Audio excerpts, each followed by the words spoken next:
इस आर्टिकल ने एक और इशू को आइडेंटिफाई किया है, जो कि है इंक्रीजिंग डिजिटाइजेशन इन इंडिया और उससे रिलेटेड इश्यूज़। तो इसके अंदर ये चीज़ है कि इंडिया के अंदर आजकल सरकार जो है वो डिजिटाइजेशन को बहुत ज़्यादा प्रमोट कर रही है। उसके अंदर क्या हुआ है कि सर्विसेज जो हमारी है, specially after the covid pandemic, वो हमारी ऑनलाइन मोड में आ गई है आजकल।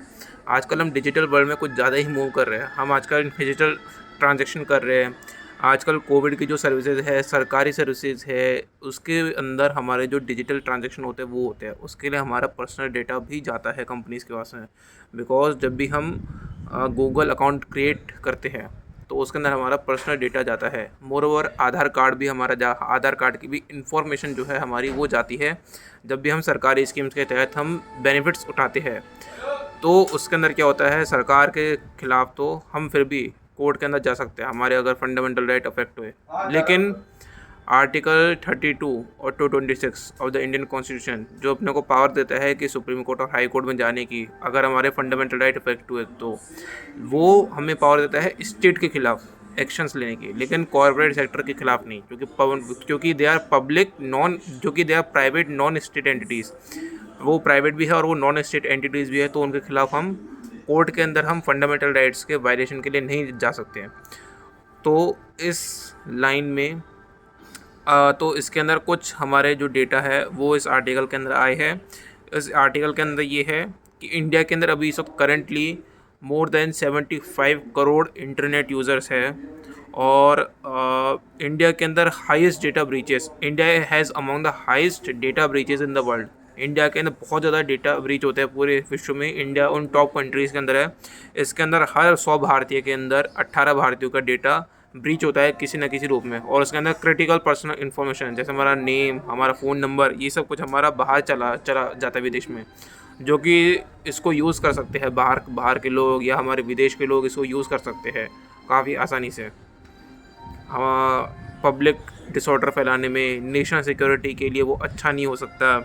और इसके अंदर यह है कि 962.7 मिलियन डेटा पॉइंट्स वो जो है लीक हुए हैं। इसका मतलब है 96.27 करोड़ डेटा पॉइंट्स, यानी कि डेटा की जो इन्फॉर्मेशन है, जैसे हमारा नेम, हमारा फ़ोन नंबर, हमारा कॉन्टैक्ट नंबर, हमारे एड्रेस, ये सब चीज़ें, ऐसे 96 करोड़, ऑलमोस्ट 96 करोड़ इस तरह की जो इन्फॉर्मेशन है वो हमारी लीक हुई है इंडिया से बाहर।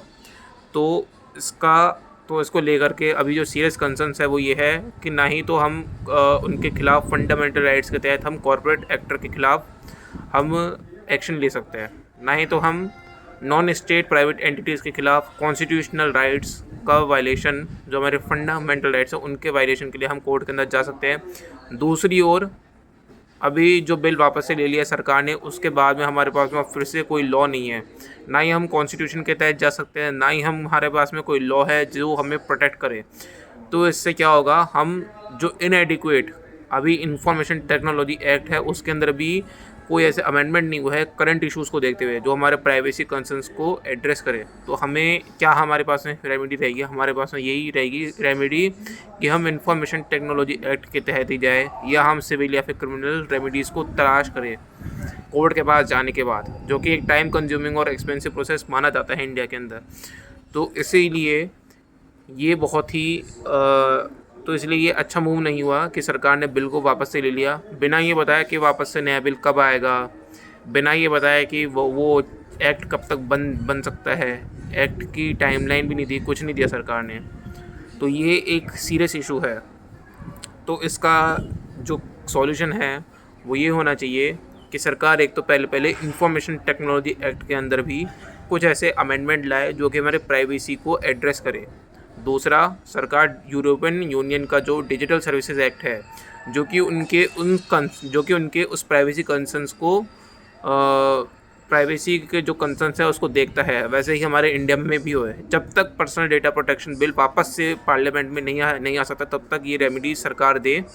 साथ ही साथ सरकार जब इस बिल के ऊपर काम करे तो वो लोगों से, सिविल सोसाइटी ऑर्गेनाइजेशन से, कॉरपोरेट पार्टीज़ है उनके साथ सरकार आपस में बातचीत करे और तब सरकार सॉल्यूशन लाए, क्योंकि इसके ऊपर कई सारे अभी भी इस वक्त इसके ऊपर कई सारे सवाल उठ रहे हैं, जैसा कि हम देख सकते हैं इस डेटा से कि इसमें 81 अमेंडमेंट्स आई है और 12 रिकमेंडेशन दिए हैं जॉइंट पार्लियामेंट्री कमेटी ने। इसका मतलब बिल अच्छे से फ्रेम नहीं हुआ था, तभी जॉइंट पार्लियामेंट्री कमेटी ने रिकमेंडेशन दिए कि इसमें 81 अमेंडमेंट्स करिए आप। 81 amendments is a huge number, तो इस कंसर्न को सरकार को देखना चाहिए। इसी के साथ ये आज का आर्टिकल का एनालिसिस हमारा ख़त्म होता है। Please like and subscribe the video and the channel. Thank you.